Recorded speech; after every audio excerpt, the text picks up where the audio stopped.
machine no from that point kra na heading nti it got to a point ema wo mo hu say da bi say ye ba na omuni ha na control board ne kwa ye be kwa ye be ba no na bi omo ye adwuma nti eduru ba bi no hu say na soldier for na start here wo mo ba task force for mo ba pe na wo matwaja atum because ba na control board ni wa chesa wo no nya waje so be movie machine no nti wo mo so ntimi nya no ho saa say wo mo kɔ go mo kɔ a akire no be ba aba be hwe na wo aba be ye adwuma nti interesting times ahead because we another process but I wish you be use approach you be review the operation halt galam stop whatever task force ye tie adwuma mo ye ya nkosi aga no na ye review ade a wo mo de ye adwuma say the be approach we no will not fail because nkrofo na wo mo atu fama gudie no wo mo ye bad omo ye bad menka so mo ye smart omo ye bad enti say wo kona wo so amfa approach a obetimi dey handle situation na obekwa ba wo be kwa pem aba pem obe pem akwa aba saa na wote ho Akoma FM 87.9 and yeah, look behind this video. Look behind it. When we approach soldier for task force for ni nti wo mo kwa na mo che say chamfan na esi esuo so ne ade no na say omo de ejatum and this is what the president is saying say mo kwa seize them, don't burn them. But my question is here: Komu kona say control board abema ye betima moving equipment no from baby a 1 or 2 baby o see adekwa say control board ni ho na say machine ntimi move ya ade e number ye and na ya kasai the regional minister, Lands and Natural Resources Minister, they are moving today. Last week, I told you, me catch us say, Oko Achuma areas where Achuma Ponua, and Achuma Ponua is one of the areas within the regional. Nkrofo sense asia sensu hopa Achuma Ponua. Achuma Ponua. Oh, Hobiano, you what me be adwin. Wow, watch one ponua se si adem be adwin. What the other share video CB. Some of these things near ma a course so. If you look at these videos, we embeso. Until last year, na Ghana ekotwaba. Now could drew watch Mamponua DC ne omo maka jai. Yeah, abana popular. That is what you are watching. They see our social videos here. At Mamponua call last week, you know. Manphobia alleged say soldier for a bar hono. Omo by with an agenda. With an agenda, the agenda no was that say o excavator ni eni wura mu hona afi na prepare dia kwa na o last warning na kakra to fam. These are allegations omo ye weekendi nya course left right center woman nam ha na woman ba bai na chese and I'm so yeah, dear, Rebecca, name Academy penny for bay. Until man for say crassy, Tim na a call last week, you know. Woman, you money. This is according to warm watch Mampunwa, Omzomun Yomuni. Omun Yomuni. Tibayan company for you, and look sharp. When you follow sharp. enti ne regional minister na me mpese meka because they are na nkrofo no omo ye bad they are no mo ye bad say omo teke na che say kwa ndo so omo ko ba me enye me nwanwa because enye na ebeka eno nko abese bibia because yenya bra yenya ebre bia nkrofo sojafoɔ cooperation na yɛ se in fact nsɛntwerɛfoɔ nyinaa fon so koraa no yɛagyegye no nyinaa yɛ seize everything ba yɛkɔduru ɔna nkrɔfoɔ no ate kɔduru na nkrɔfoɔ no ate boom ɔmo na ɛsen no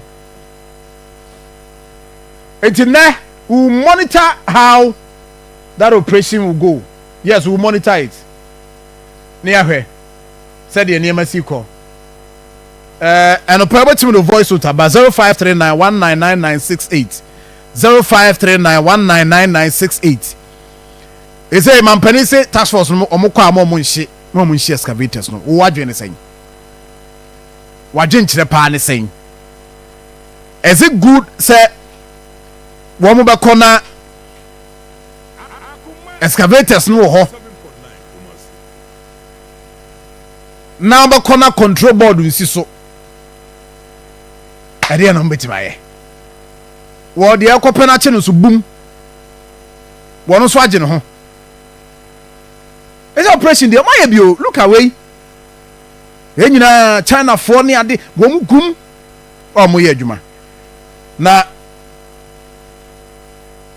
nti so mo koduru ho ne se control board nya adwuma ana se control board ye tu o start engine start ye nya ne ho ana o mu nya ne ho na wo mu wen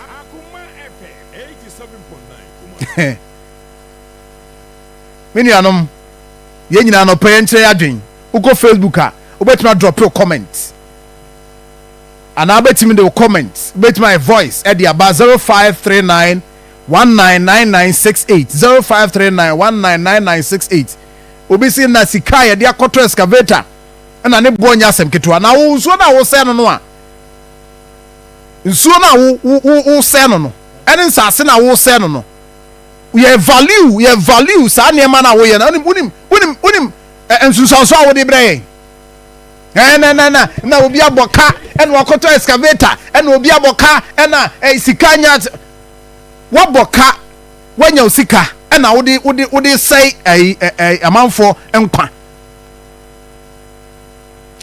ena wo de sei yen yen vegetation everything yen suo bibia na mo de sei no njiso akoto na se wo de ye ade ye papa obia no ni problem bas wo akoto de ababa sei nsuo what the sense ase the first reserves and ade bowura mu na wo sei no a so if you understand what you are doing any day in effect beba yen nipadua so anka say no ato wa boka ti wa boka ntino ye ba yen so my president Galamsey is a major headache for all of us. It's estimated that currently about 1.8 million of our compatriots are involved in small-scale mining, and that creates a big issue with regards to issues of employment and displacement, from small-scale mining. Small-scale mining is legal, and our laws recognize it, but it must be done in a responsible and sustainable manner. We have about 280 forest reserves in this country, and the ones that are affected are about 43. And so we did one operation in the Tanonimiri forest reserves, and we've gotten the excavators and things out. And so they're going to target another one, the worst ones, and then we'll take them one by one and get the people out. I've told them not to burn the excavators, they should confiscate them. We'll also have a mobile team so that in case they try to encase again and the forestry people cannot handle, they'll call the mobile team to run in and go and give them reinforcement. We're going to have a conference with the small scale mining because there's new technology that is practiced in other countries where small scale mining is sustainable. Before you start a small scale mine, you must do what they call a leach dam, and then you line it with plastic, and then you wash the gold water into that dam. After you finish, and that's what the big companies do, they have cleaning agents they put in the water, and it takes out all the toxins and everything, and you can discharge the water back into the environment. So we'll engage with them and bring some of these new technologies to their attention. Right, for that is President John Dramani Mahama. I don't know. Also, Makoyo operation back or Tano Numri Forest name. The almost another one, and I've told you that in the Asante region, it's going to happen. In fact, last week, about 15 excavators and a Kaiulamho. Or my movie. About 15 excavators. And one more, according to the report, it's almost easy. But you're intimate movie from the forest. As to how Sankrofoi or Muntimin Kobe because Omaja Padiaka Muntimin Kobe is another thing. That is why I am also asking that if Sawamoko could do her near confiscate near any day, whatever means a day, yeah. See, I see a far Eddie free baby, you wanna call the next placer and at the next pointer. How do we move them if Omokona control board anywhere? Me say the share before almost see be maybe a chamono. Next, I didn't know. That was not the approach. The last time, that was not the approach. Say, Mukwa Seno. But I got to a pointer, so you for no more ja. That's for no more ja. Goes on bedroom. Yeah, Shannon Kabia, one man control board in Siso. And Siso, so the hour day or movie. We are day or movie. The Bassa, let's say, Kukwano so pa. Na womo echa jatum da eno ne ma saade ni siye. But the good thing is that president say they are going to meet small scale miners. Na oma share another approach.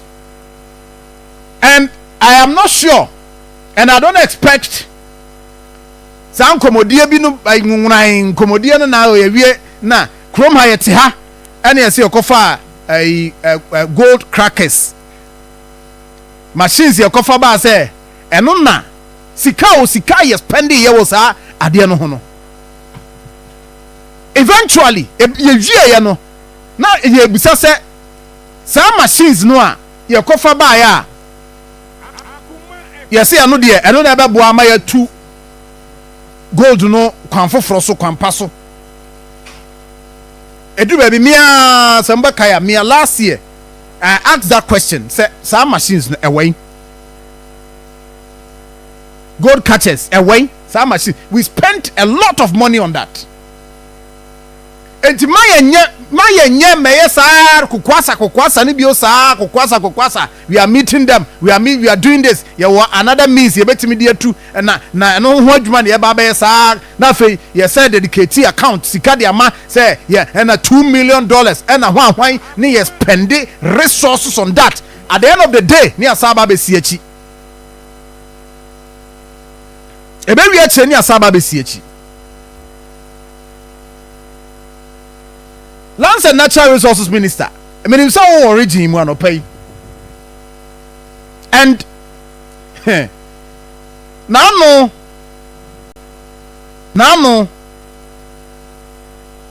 asamu kan ya asasam no de meni wunya dwen and you see ya no say adwuma ne ye hwehwe o say mo be adwuma no ya body say koye adwuma koye adwuma na mampani aso nwo no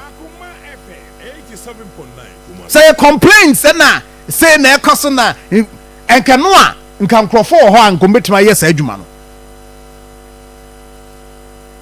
as a forest reserves 9 forest reserves according to the minister 9 out of 44 forest reserves illegal miners are taking over.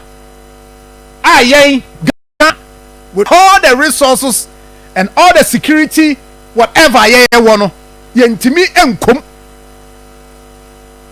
Listen, yentimi enkom. Akoma FM 87.9. Aya Lands and Natural Resources Minister Amambo Aneko Kansa asemi. Around the Kokai Parliament o. Nye se we de baby nye baby Parliament, House of Records, say 9 forest reserves have been taken over by illegal miners. Enti yeka ko wie say. Yeka ko wie say. Mayen complaining, mayen pay excuses. Adwumani enkoye. It is even a shame to even make this point. Into the end, we have everything. We have everything. I bet him their forest name. Ghana. Na no ba ko nkomo ye di ye wo nyina hini. Na Forest Commission for beso mu komu na aye difficult. Na fi adane complaints na ye. Ayi ohwe ye pese ye koho omo se omo mpene ye pese ye koho na omo di niam bi asisi ye kwan sa na ye complaini na se kasa tenten sa na kina bi na adwuma no na de kasa bebre na adwuma na ka na kasa bebre ye duba bi ye besi asom ka ye nte. We want to see action. Duba bi am ka ye nte.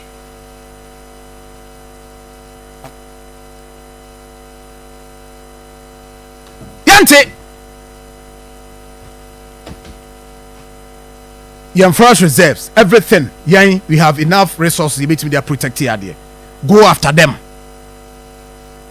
Once unim said 9 out of 44 forest reserves, illegal miners are taking over. Go and take action. Ko ne koya adwuma. Na ye tinchen a who say adwuma na ekoso. Eno sa na bebu sam say na dey na mamu dey yewum. Oh, and forest reserves for illegal miners are take over. I difficult am a forest guard say umbetimi akom.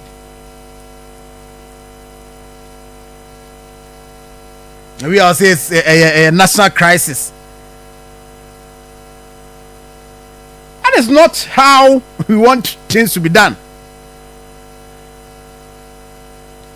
That is not how we want things to be done. In terms of and you take on Galamsey Kono, I don't know.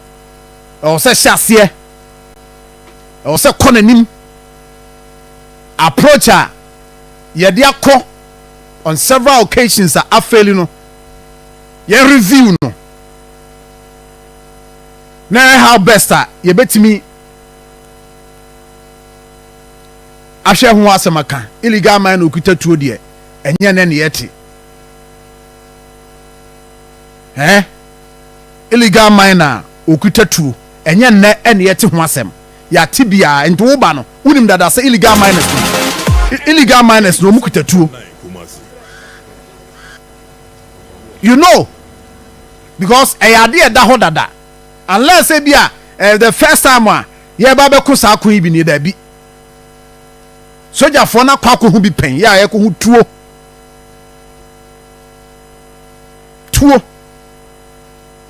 China fo be ko na tuo da ho nya asem ketwa tuo kita o mo na nya asem ketwa nti when we go yenim before say bedro yenim de ekoso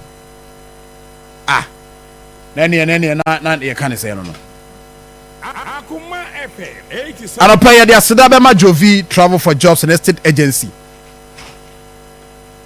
na da bia me catch us akwantuo de be catch us enye